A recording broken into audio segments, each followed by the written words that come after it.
powered by Riverside FM. Wagwan dorks, this is Cade introducing Tico Time. I have no idea what they have planned for you this week, who the speaker is, or what the topic's on, but I'm sure it'll be great. Love y'all. Peace. All right, Wagwan Delilahs, welcome back to episode 3 of Tico Time. We're back with Block and Pedro and Samson.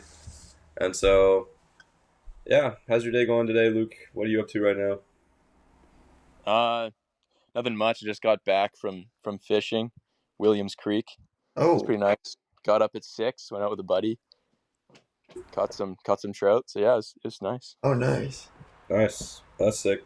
Yeah, me and Peter, we actually went out to breakfast with a friend today, Aaron. And then we checked out a new church in town because Aaron and Peter and a couple other guys and us are starting like a Christian football ministry in town. And we're using this church. We're using their field for it, and so we thought we'd go this Sunday just to check it out. It's Pentecostal church. Yeah. Peter, I saw on Instagram. I saw you posted a story about that, and it was like this beautiful evening, like the sun was setting. Yeah. You guys were playing football out in a grass field. It was like, oh, that looks nice. It was nice. Aaron totally butchered it on that video, though. I don't know what he was doing. He had the phone like upright, and then right as I was about to throw the ball, he turns it sideways. So on the story, you can literally just get a sideways view of us playing football. I was like, "What are you doing? You butchered it." No, that's so funny. Shoot. Yeah, we've it's been going pretty good. We were supposed to have like 12 guys come out this week, but then one guy couldn't come out because he got sick, and he was the ride for 4 other guys, so they couldn't all come out, and then people got sick. But yeah. It went well. Cool. That's been sick. I usually work that night, which is kind of tough, but I'd like to come out sometime.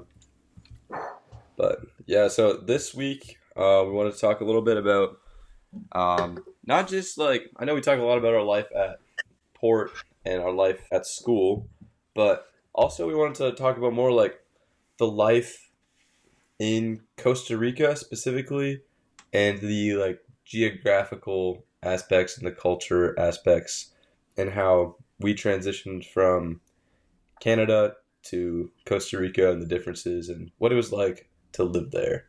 And so starting off, I don't know about you guys, but do you guys have any ideas of what it was going to be like to live in Costa Rica? Yeah. So talking about kind of expectations here, I remember like when I signed up for it, I was kind of expecting to be like right on the beach for some reason, even though I'd like looked up where San Jose was and it was like in the middle, but like I still had this idea that it was like gonna be surfing in the evenings or in the mornings, and it was gonna be like super hot, and so I had a very different expectation to what it actually was. Yeah, no, the promotional video for it, I'm glad they updated it. Because it was like, half of it's just you surfing. It's like, okay, Port's going to be like 30 minutes from the beach. Sweet, we can just go surfing every night. And it's like, no, it's a 2-hour drive. Yeah. The promotional video, I remember that. That definitely got me. Yeah. And I think, I agree with you. Because like, I remember I looked on the map like with my parents. I was like, where is it exactly? And it was like in the middle. But I think I also thought it was going to be like the same weather at least. Right. I was expecting the weather to be as different from the coast as it actually was. Yeah. And also like the seasons. I think when like we were there in the fall and it was like raining every day. Every afternoon it was just rain. I wasn't sure what to expect from that. And then the contrast to the spring where it was sunny most days was actually great. Yeah. I definitely enjoyed the dry season. Like playing soccer on a dry field was so nice. Second sun. Yeah. That was nice. I also didn't realize what it was going to be like, even, this might be random, but like architecturally, or however that word works. Like when I pulled up, and I remember Tom picked up me and Sam Hedrick, and we were driving through. At first you're in that like airport area, and things look remotely similar. Like there's a hotel there that looks just like the States, and there's like, I think there's like a casino or something, I forget. There's something that looks similar. And then as we're driving towards Coronado, all of a sudden the houses get closer together and like everything has gates. And I was like, oh, this is different. Like this isn't Canada anymore. You know what I mean? I remember being confused because on the drive straight to port after we got to the airport, I remember just seeing all like the bars and the gates up in front of the houses. There's like is this whole country just a prison? It felt so. Yo. I just realized that everyone had their like garages, and that was the like entrance into their home. Yeah.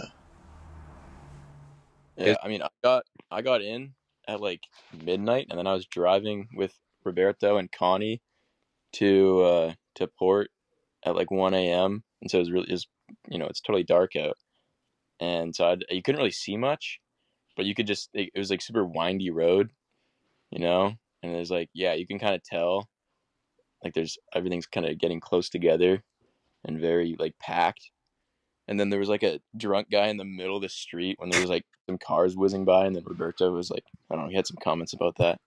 But it was all just a fever dream. Like the first night, no, and then I got to port, and there was like 10 people up, and I like said hi to a few people, then tried to have a shower, but at that point the water wasn't working. So it was No, a nice welcome to Costa Rica. You're having a shower where there's like a drip, and I was like cupping it in my hands and throwing it over my head. It was like so weird. I just remember my first night. I get there. I didn't really know. Well, I didn't know anyone except for Isaac and Peter, and it was so weird because I get out of the bus and Isaac and Peter come up, and I'm like, oh, like I know these guys. And then like Isaac starts showing me around the campus, and he's showing me the trail, like the track, and we're walking around, and I see those eucalyptus trees, and they have the colors on them. Like you know how the eucalyptus trees have they're like brown, but they also have orange and green on them, and they're just like I was tripping. I was like, what am I looking at? I was like, the trees have colors, but even like the campus was confusing because like, wait, we're in the city, but they have like a big property. It's kind of like Oh, best of both worlds. yeah. But I remember thinking like I like seeing the video of the campus. I thought it was like in the countryside kind Yo, of. I did too. Yes. Yeah, because they have it off of the deck, and so Yeah, you can only see the trees. I was like, yo, we're in the jungle. And the trees kind of cover it exactly. all too, so it's not that obvious that. No, I totally thought we were like just out in the freaking middle of Oh, nowhere on this huge property, and then it turns out it's like the drone shots are wild of it because it's like just like a yeah. cut in the middle of like, but it's cool because then you're actually like in it, and I feel like we got to experience way more of like actual culture being in Coronado Yeah, where we were compared to if we were just like out in the middle of nowhere or in like some gringo land. yeah. If we were in Guanacaste, it probably would have been a different experience Yeah, Yeah. no, for good. all the North Americans vacation. I hear a lot more Costa Ricans speak English in like the northern area, Yeah. but yeah, no, that is kind of wild. And then, what was it like transitioning from living at home to living in like a dorm with like people? I know for me, it actually wasn't as weird because I was living with other guys in the spring, and then in the summer, I was living at camp with other guys as well. And so I remember getting there, and everyone was like, "This is so new, living with 30 other people our age." And to me, I was like, "Well, I've actually been doing this for like 4 months," but it was just a very new setting, and I didn't know any of Yeah. them. But what was it like for you guys coming from home? For me, it felt weird because it was like, I think that obviously there's a shock of getting there, but my roommate and I, we had the biggest age gap because he was the oldest guy there. He was 26, and I was the youngest person there. I was still 17. I So he's like a forgot. full Yeah, 9 years older than me. that's crazy. And he's like, he wasn't the most talkative guy, especially at first. Like he's kind of more shy. Like he's a sociable guy, but you just have to kind of get to know him first. But because I only had one roommate, so it wasn't a super hard transition with like where you're living with five other people in a room. But Yeah, you guys had the penthouse suites. We did. We did. I We was were the living it on the second floor with 6 people. Yeah. Yeah, for reference, me and Peter were in the third floor of the tower our first semester. I was in the big room with Jeremiah from Switzerland, and Peter was with Sam From Austria. Austria. And Luke was on the second floor with who else was there from our second semester? Jed was in there. Isaac, Spence, and Hedrick were in there. Yeah. So That was a wild crew we had because I was up top bunk by the window, and then it was right on the other side of that divider was Jed, and he talks in his sleep. Yes. I think the only time I remember him like really it woke me up was in the middle of the night. One time, I just wake up to a guy yelling, "Hey!" and it was Jed. I like look over and he's like still asleep, but he was just like mumbling, and then he had yelled, and it was just I was so confused. It's just Well, such a that was like the first night Daniel Glock got there and Jed yelled at him in his sleep. Get yeah the heck out. what? yeah. Jed he's so funny when he's sleep talking, but then also Sam Hendricks, the way he wakes up in the morning is so fun. Yes, I heard forgot. about this. Oh, He yeah. he puts his phone on the other side of his bed so that he has to like get up to turn his alarm off. But he doesn't do it like a normal person. Like a normal person, like their alarm goes off and they slowly like drag themselves up and wiping sleep out of their eyes.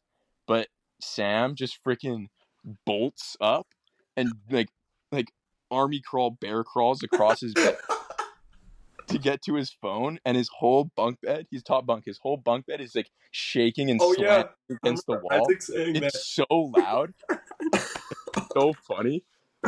Oh, it's like you wake up and like it's like he's in a panic. Like it's kind of scary watching him wake up.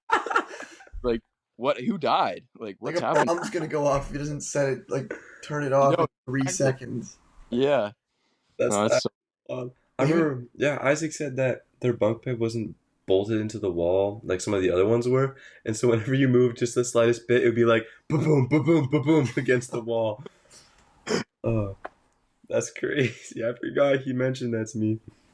Yeah, good times in the tower. good times. Talk about Spanish.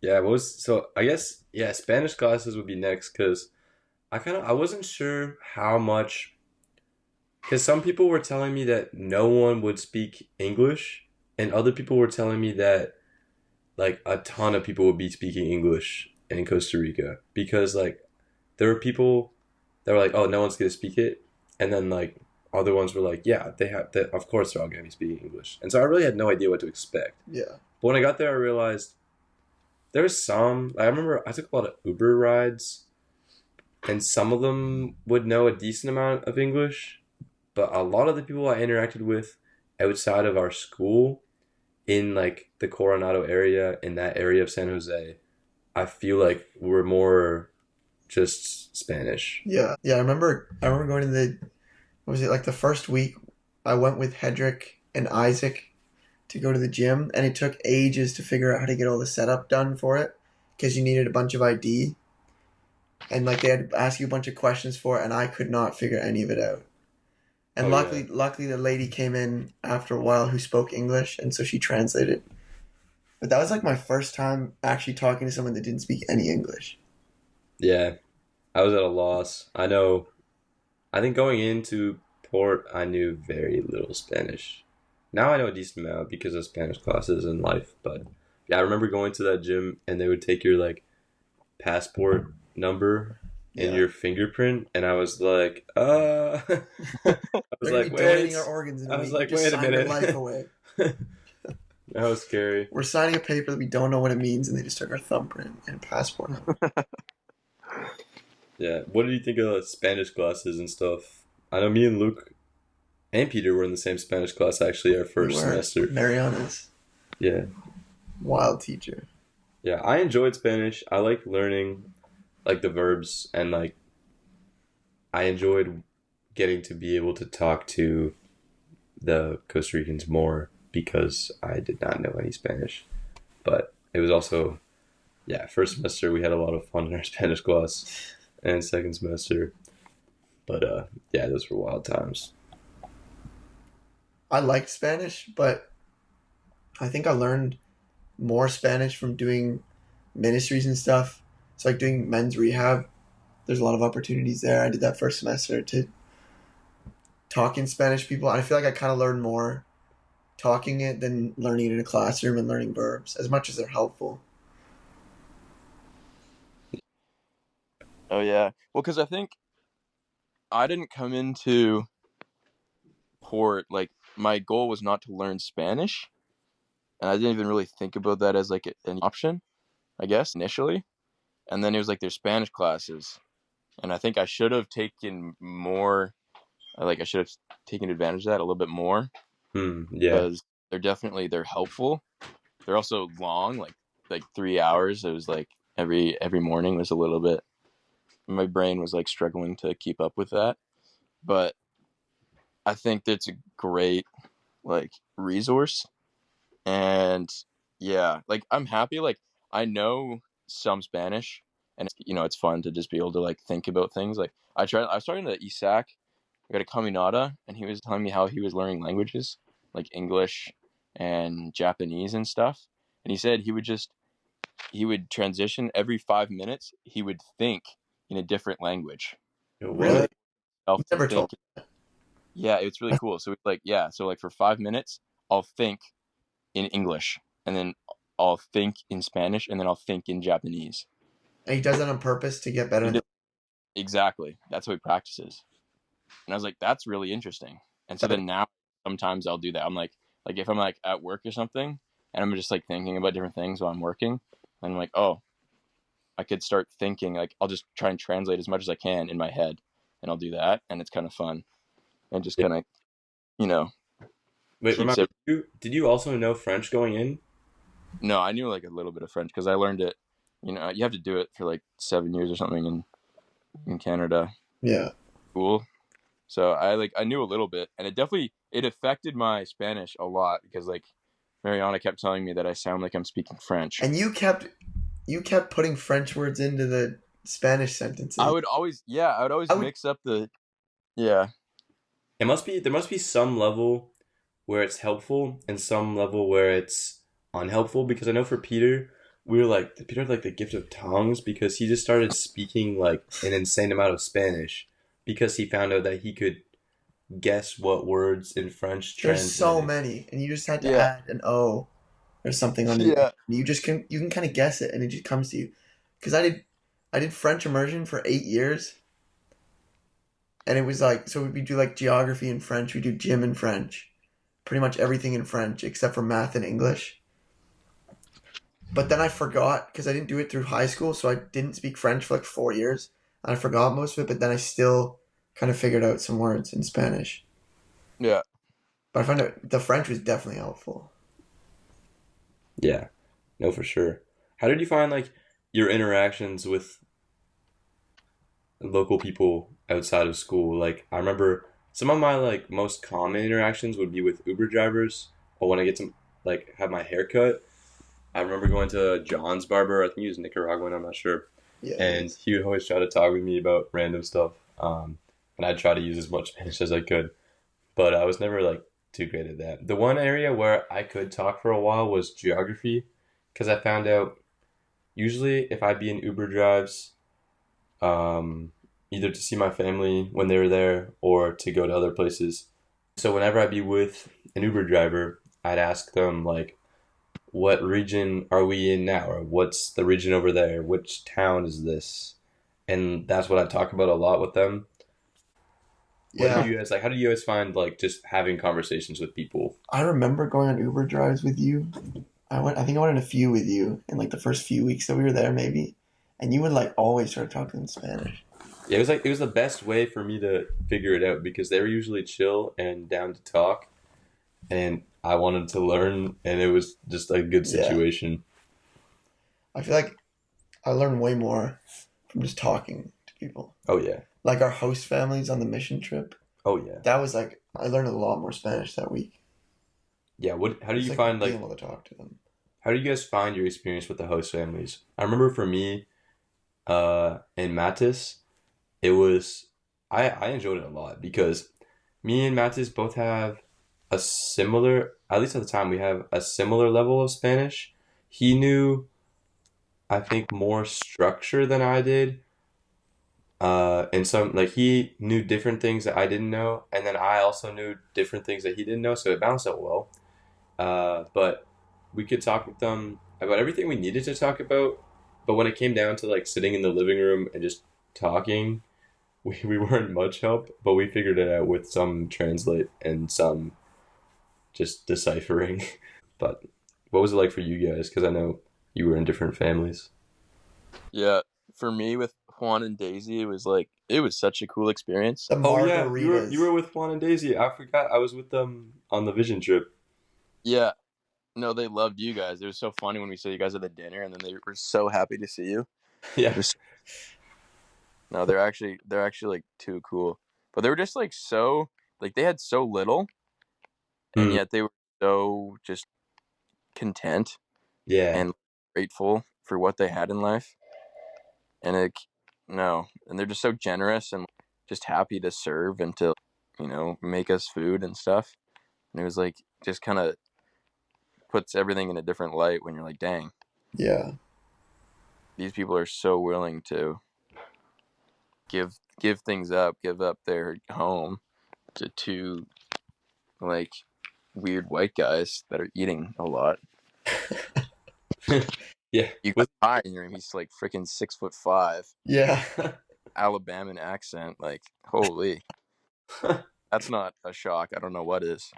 So Yeah.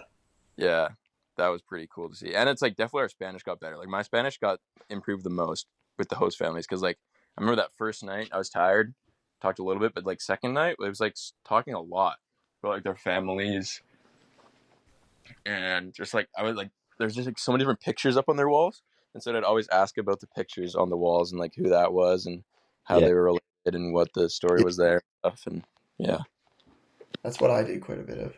Because Fernando's daughter she was like a semi-professional artist. So she had like a bunch of stuff up on the walls. And I was like, who painted that?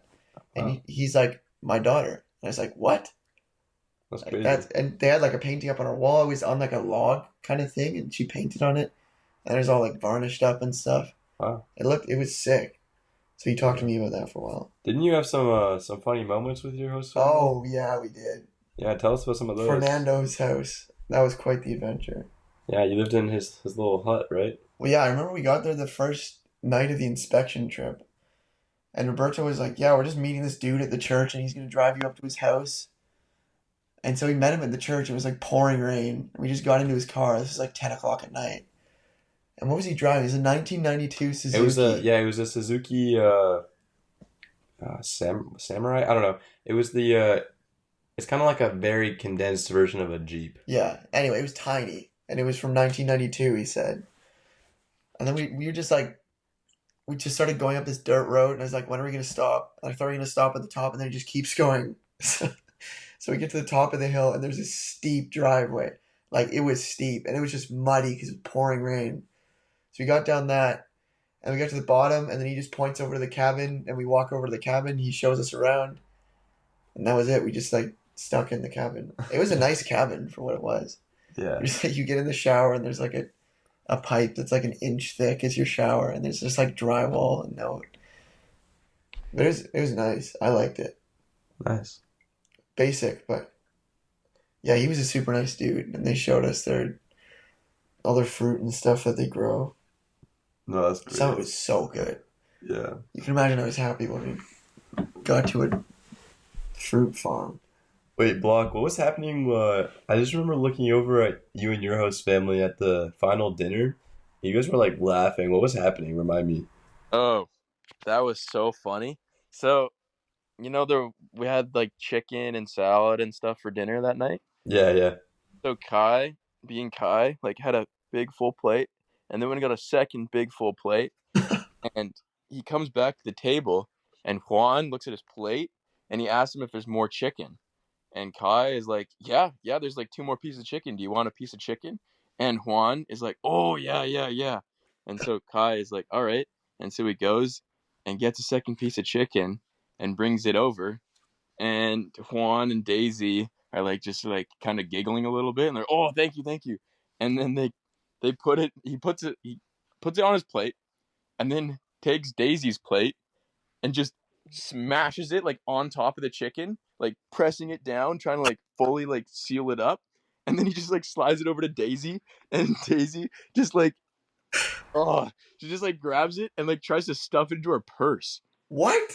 They just freaking, and they're laughing the whole time. They just think they're so. Oh, it was so funny. Yeah, freaking stole a piece of chicken, and they were gonna bring it back and have it later. Heard that story. It was so funny. Me and Kai were dying laughing because it was just like, I think it was maybe like to share with their dogs or something.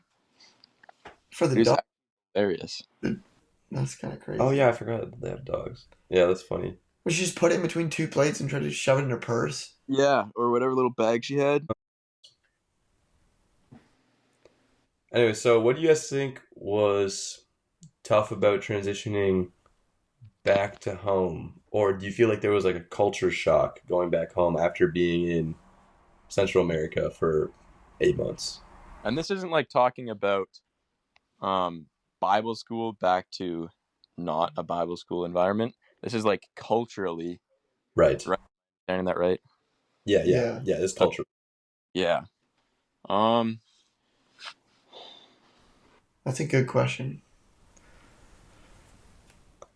I mean, I think one of the main things is like, I think Latino culture seems to be a lot more community oriented than culture here in a sense. Like, obviously, I think, like I have a great community with my church. I think here where we live, we're blessed with a really great Christian community that a lot of other people don't have. But I think just the overall, people are a lot less skeptical with meeting new people.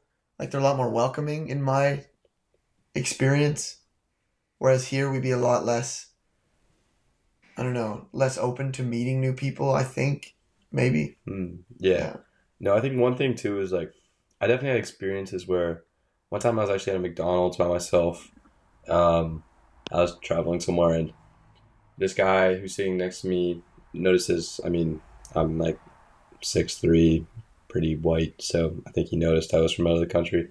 And he kind of looks over and he asked me a question. He's like, oh, do you speak English? I was like, yeah, I do. And he starts talking to me about his country. He starts talking about Costa Rica, and he was super welcoming, you know what I mean? And moments like that really like impacted me because I was like, this guy doesn't know me, doesn't know much about where I'm from. He just knows that I'm here visiting a Bible school. And, he's telling me all about these things that he loves about this place and his culture, and I just appreciate that a lot. I think coming back home, the geography is different, obviously.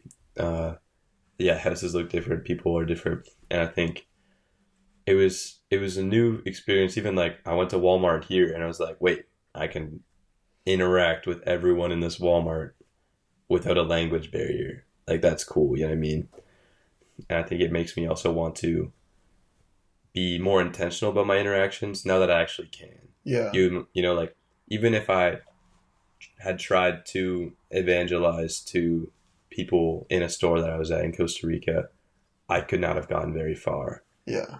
Obviously, I think the Lord could have still used me in those ways, but now that I'm here and I can actually interact with people, why am I not using that as much? Now that I know that I was in a place that I couldn't before. Yeah. It's a cool thing to think about. Yeah, that's real. No, it's very cool to go back and like before you took for granted being able to talk to anyone you wanted to, and now you can and you don't take it for granted. And it's like, it feels like a superpower. Yeah. Yeah. When you're in Costa Rica, it's like you kind of wish you could talk to people, like when you're, especially in your ministry, I found like with daycare, it's like I wish I could talk to these kids, but I really can't. Yeah. But then you go back home and it's like you can talk to anyone. It's crazy. Yeah. No, it's super cool. So yeah, I think we're probably gonna start wrapping up the episode. But yeah, thanks for listening, everyone. Feel free to keep sending us your ideas. Send in topics. I think we're gonna look at we have, I think, Kate and EJ up for interviews next, so that will be coming soon. Yeah. But thanks, boys. We'll catch y'all later.